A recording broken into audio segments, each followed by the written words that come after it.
Hello and welcome back. I'm Lucy, I'm a fine art beader and I paint with beads. So today I'm going to talk about two storage solutions, one for your sewing machine bobbins and the other one for accessories for sewing machines such as presser feet. Okay, and this was a tip from one of my followers, my viewers.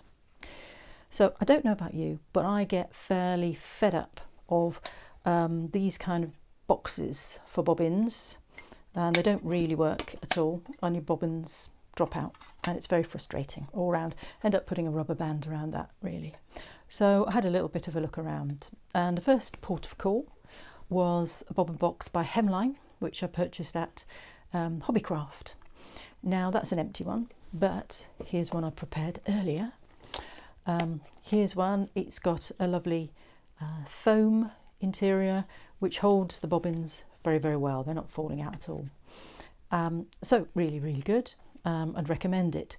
My only concern is that I want a whole lot more space for more bobbins, and I also have a little bit of concern about the longevity of the hinges and the connection in all of these. So I thought I'd go looking for some other more modern as well bobbin boxes.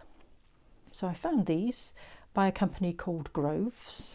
They come in different designs. They've got a nice lock at the front, if you know, connection thing there, and they seem fairly robust. But when I ordered them online, they were described as bobbin boxes.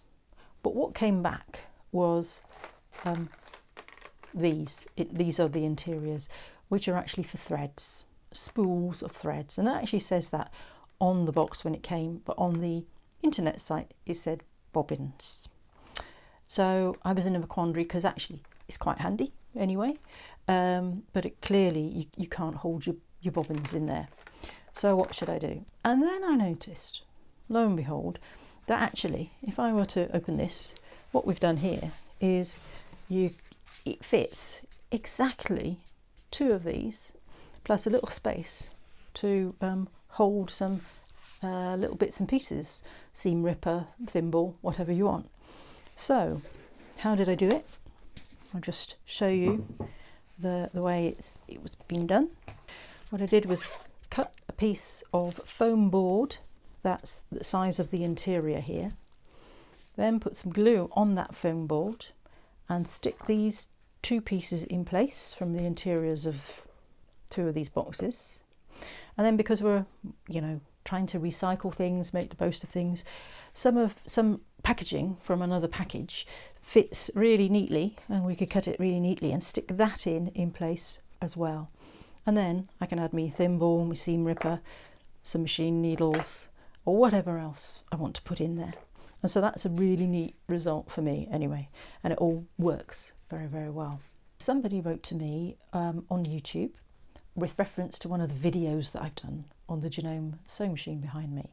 They were recommending a storage solution for all the bits and bobs and presser feet that you might need to store with your sewing machine and sewing materials. So they recommended to me another Hemline product, an embroidery thread organizer large. So I've just bought one and we're going to see how it is really. So I'm going to try opening it and have a look.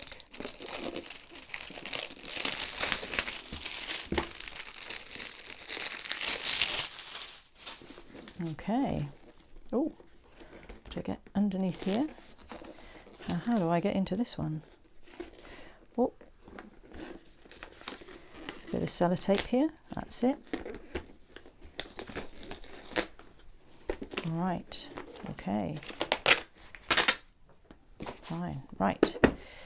So that clips on quite firmly. Very nice.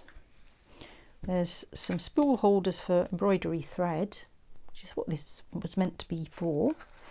But yeah, there's a very neat way of organising all these things. And in fact, here is my buttonhole foot, which I can put in there as well. I didn't think I would be able to do that. That is really good. So thank you to the person who gave me that recommendation. It is just perfect for all those kind of larger things, including these. So join me again next time. I may be talking about doing some embroidery on here, because again somebody else has asked me about this as well, and I will certainly be talking about beads, getting back to beads, designing with beads and doing all those wonderful things that you do with beads. So see you next time. Oh, and I forgot to say, please subscribe, please like, please share, all those good things, and then see you next time. Thank you.